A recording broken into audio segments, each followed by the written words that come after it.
La embolia pulmonar se refiere a la obstrucción de la arteria pulmonar o de una de sus ramas por un trombo o trombos, originados en alguna parte del sistema venoso o en el hemicardio derecho. La trombosis venosa profunda es un trastorno relacionado, que se refiere a la formación de trombos en las venas profundas, por lo general en las pantorrillas o en el muslo.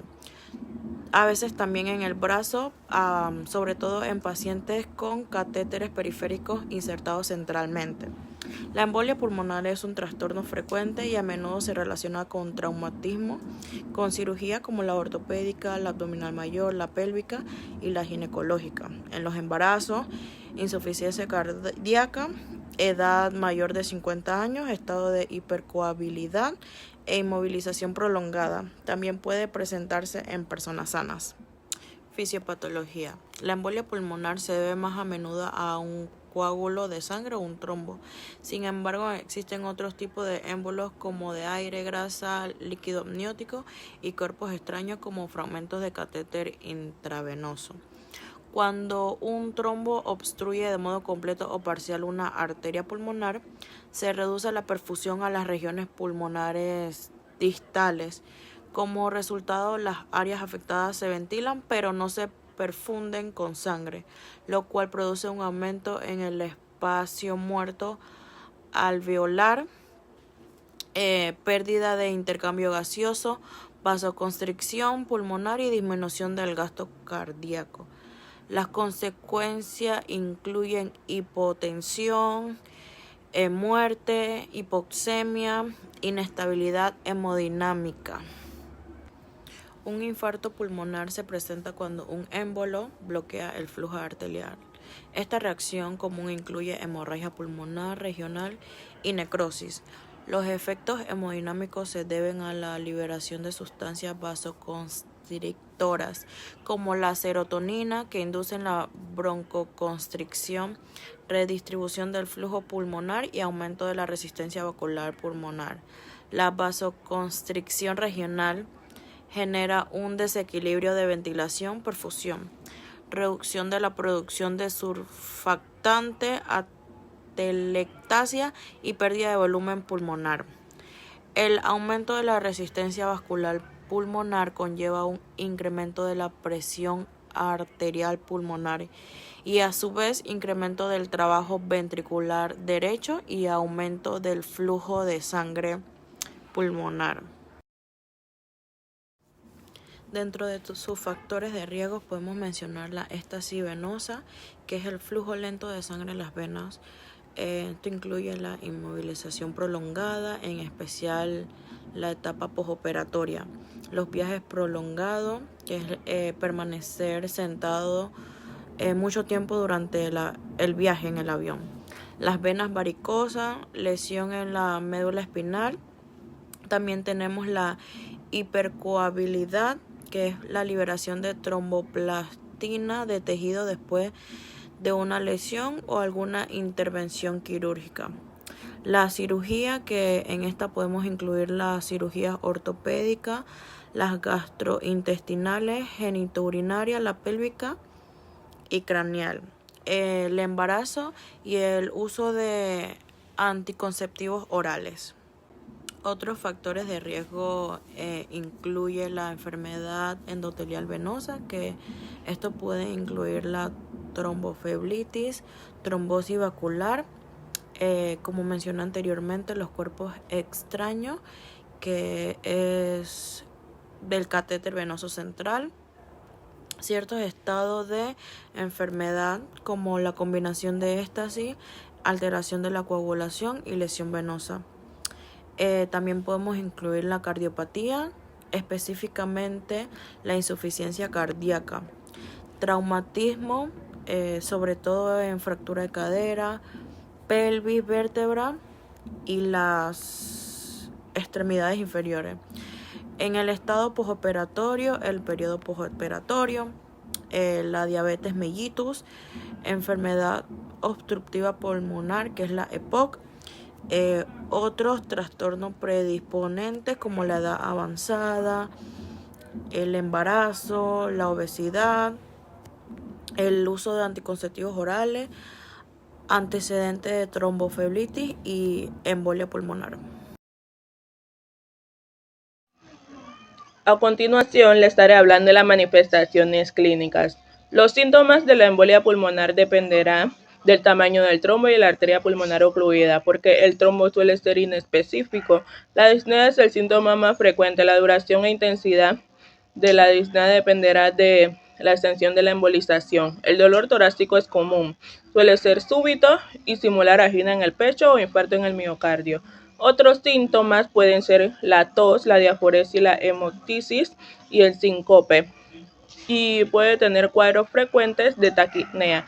El cuadro clínico puede asemejar a bronconeumonía o insuficiencia cardíaca. O en casos atípicos, la embolia pulmonar causa signos y síntomas de en tantos imita otros trastornos como un trastorno cardiopulmonar, obstrucción de la arteria pulmonar, resultando como disnea pronunciada, dolor subesteral súbito, pulso rápido, debilidad, choque, síncope o puede causar la muerte repentina.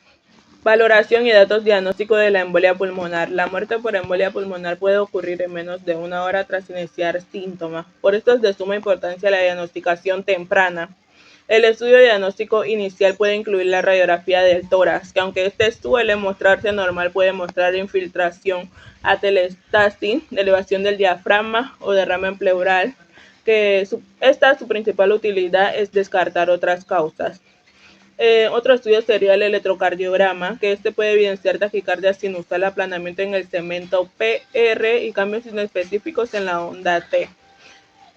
Otro estudio podría ser el análisis de gases arteriales, que puede mostrar hiposemia e hipecania por la taquipnea, y eso sería normal en pacientes con embolia pulmonar. El método más preciso es la angiografía pulmonar, ya que permite visualizar directamente la obstrucción arterial mediante una fluoroscopía. Sin embargo, no siempre es factible por su costo, su complejidad y su necesidad de un personal especializado.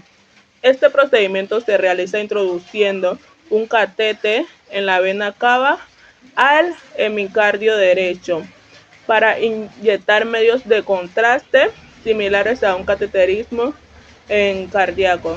Prevención de la embolia pulmonar. El objetivo principal de la prevención de la embolia pulmonar está en evitar la trombosis venosa profunda, ya que esta es la causa más frecuente de la embolia pulmonar. Las estrategias preventivas incluyen medidas generales que son el ejercicio activo de pierna para evitar la éstasis venosa, la deambulación temprana y el uso de medidas antiembólicas. La profilaxis mecánica se clasifica en dos y empezaré hablando de la estática.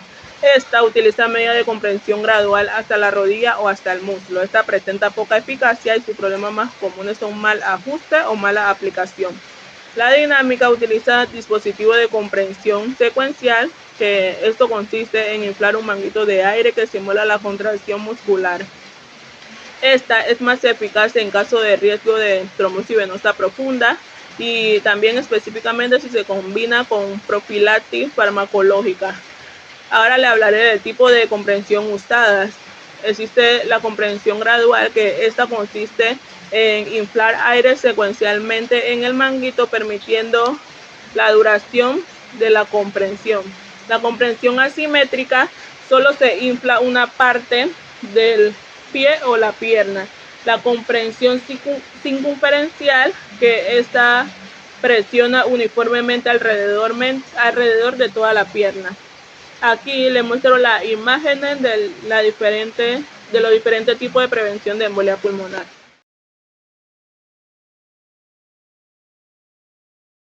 El tratamiento urgente. La embolia pulmonar masiva es una urgencia que pone en peligro la vida del paciente.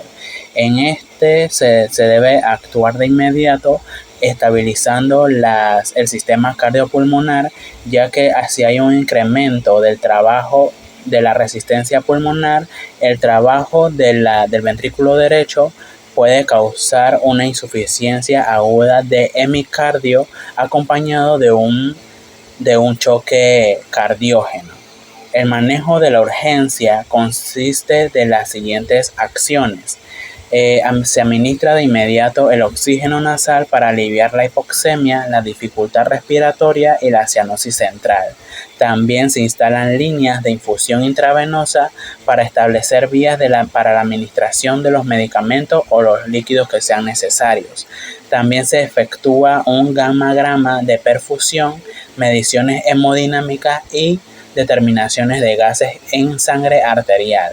También puede llevarse a cabo una tomografía computarizada helicoidal o una angiografía pulmonar.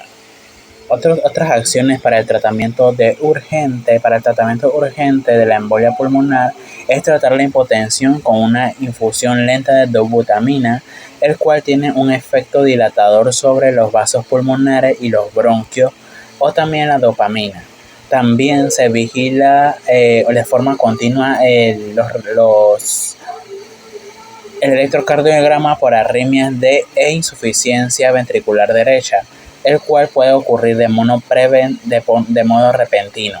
También se administran glucósidos digitálicos, diuréticos intravenosos y agentes antiarrítmicos cuando este sea apropiado para el tratamiento. Otra de las acciones es la extracción de sangre para análisis de electrolitos séricos, biometría hemática completa y hematocritos. Si la valoración clínica y el análisis de gases de sangre arterial indica la necesidad, en este se entuba al paciente y se le coloca un ventilador mecánico. Otra acción es que si el paciente sufre una embolia pulmonar masiva y es hipotenso, se le instala o se le coloca una sonda urinaria permanente para así poder vigilar la excreción urinaria. También se administra la morfina intravenosa o sedante en dosis pequeñas para aliviar el malestar torácico y la ansiedad, y esto mejora la tolerancia a la sonda endotraqueal y facilita la adaptación del ventilador mecánico.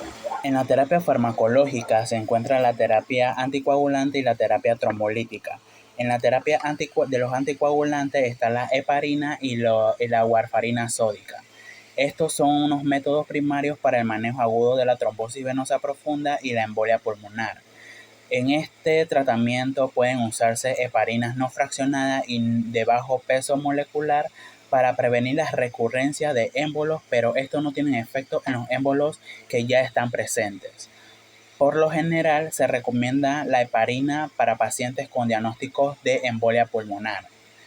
La administración de la heparina no fraccionada se dosifica en base al peso corporal actual, y esto se relaciona con las precauciones del paciente. El tratamiento farmacológico puede cambiarse a un régimen oral como la warfarina, tan pronto el paciente sea capaz de tomar el medicamento oral. La heparina debe continuarse hasta que el índice internacional normalizado esté dentro de un intervalo terapéutico, que este es casi siempre de 2.0 a 2.5.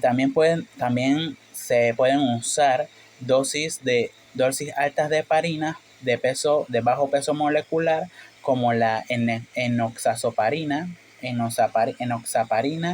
o los heparinoides para la embolia pulmonar, que estos son agentes inhibidores directos de trombina. Por tanto, estos requieren vigilancia y ajustes de una dosis menos frecuente. Los efectos colaterales son sangrado en diferentes partes del cuerpo, una reacción anafiláctica, o también pueden conducir a un choque o una muerte. Los otros efectos colaterales pueden ser fiebre, una función hepática anormal o una reacción alérgica en la piel. En la terapia trombolítica está compuesta por la urosinasa, la streptosinasa y la alteplasa, que estos medicamentos se utilizan para el tratamiento de la embolia pulmonar, en particular en pacientes gravemente comprometidos, como lo son los que tienen hipotensión o hipoxemia. Estos medicamentos resuelven los trombos o émbolos con rapidez y reducen y restablecen el funcionamiento hemodinámico, el funcionamiento hemodinámico más normal de la circulación pulmonar, con lo que reduce la hipertensión pulmonar y mejora la perfusión, la oxigenación y el gasto cardíaco. Sin embargo, el sangrado es un efecto colateral importante. Antes de iniciar el tratamiento trombolítico se debe verificar el índice internacional normalizado, el tiempo de tromboplastina parcial, un recuento de plaquetas y hematocrito. Se debe interrumpir el tratamiento anticoagulante antes de administrar un agente trombolítico. También se evita los que son los procedimientos invasivos, exceptuando los indispensables, ya que hay un alto riesgo de sangrado. Si es necesario, se administra sangre fresca completa, paquete globular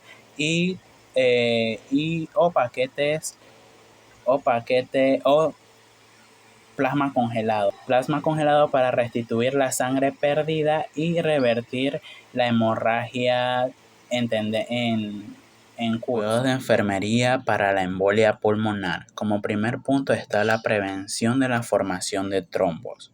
Para esta prevención de la formación de trombos, esto es una responsabilidad principal de enfermería. En esta se le recomienda a los pacientes la deambulación temprana y ejercicios activos o pasivos de piernas para prevenir la éxtasis venosa en los pacientes a quienes se les tiene prescrito el reposo en cama. A estos pacientes se les instruye para que muevan las piernas en un ejercicio de bombeo a fin de que los músculos de las piernas ayuden a incrementar el flujo venoso. También se les aconseja no sentarse o acostarse en camas por periodos prolongados, no cruzar las piernas y no usar ropas que compriman, que les aprieten las piernas. La pierna no debe balancearse o colocarse en una posición de declive en tanto el paciente permanezca sentado en el borde de la cama, sino más bien deben poner a descansar sus pies sobre el piso o una silla. Además, los catéteres intravenosos no deben dejarse en su sitio por periodos prolongados. Como segundo punto está la evaluación del potencial para la embolia pulmonar. En este se evalúa a todos los pacientes por los factores de riesgo para la formación de trombos y émbolos pulmonares. La enfermera es la encargada de la evaluación cuidadosa de sus antecedentes de salud, y los antecedentes familiares y los registros de medicamentos que tiene el paciente. Además, se le debe de interrogar todos los días al paciente acerca si siente algún dolor o malestar en las extremidades. En las extremidades se evalúa o se busca lo que es el color, el rubor e inflamación que puede presentar el paciente. La vigilancia del tratamiento trombolítico. La enfermera es la responsable de vigilar las terapéuticas trombolíticas y los anticoagulantes. Las trombolíticas es lo que es la estreptocinasa y la urosinasa. Estos causan lisis del trombo venoso profundo y embolia pulmonar, y estos ayudan a lo que es a disolver los coágulos. Durante la infusión trombolítica, mientras el paciente permanece en cama, los signos vitales son evaluados cada 2 horas y se evitan lo que es los procedimientos invasivos. ¿Por qué se evitan los procedimientos invasivos? Porque al momento de que se le administran los anticoagulantes, estos medicamentos hacen que disminuyen lo que es disminuyen el tiempo de formación de coágulos en la sangre, y esto aumenta el riesgo de sangrado o hemorragias en el paciente. También se evalúa el tiempo de la tromboplastina total cada 3 a 4 horas después de iniciada la infusión. En el manejo del dolor, el dolor torácico cuando está presente suele ser de origen pleurítico más que cardíaco. lo que es la posición semi-Fowler es más confortable para la respiración. Sin embargo, es importante continuar girando con frecuencia el paciente y reposicionándolo para mejorar la relación de la ventilación-perfusión en el pulmón. La enfermera es la encargada de administrar los agentes analgésicos opioides prescritos para el dolor grave. El manejo de la oxigenoterapia. En este cuidado de enfermería se presta una atención cuidadosa al uso apropiado del oxígeno. Es importante verificar que el paciente pueda comprender la necesidad de la oxigenoterapia continua.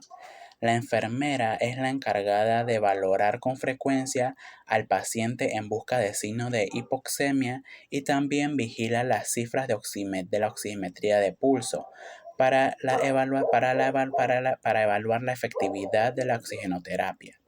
Las respiraciones profundas y la espirometría incentivada están indicadas a todos los pacientes con llevar a cabo o con el fin de minimizar o prevenir la atelectasia y mejorar la ventilación. Para un mejor manejo de las secreciones, también pueden usarse terapias de nebulización o percusión y también de drenaje postural. La embolia pulmonar es una complicación de la trombosis venosa profunda. ¿Pero qué es esto? Te explico. Es una afección en la que se forma un coágulo en un vaso sanguíneo profundo, por lo general en una vena de nuestra pierna o extremidad inferior. Parte de este coágulo puede desprenderse y subir por las venas del cuerpo hasta llegar al circuito de circulación pulmonar. Cuando el coágulo se aloja en una arteria pulmonar, interrumpe la distribución de sangre hacia ciertas zonas del pulmón, dañando a este tejido respiratorio. Gracias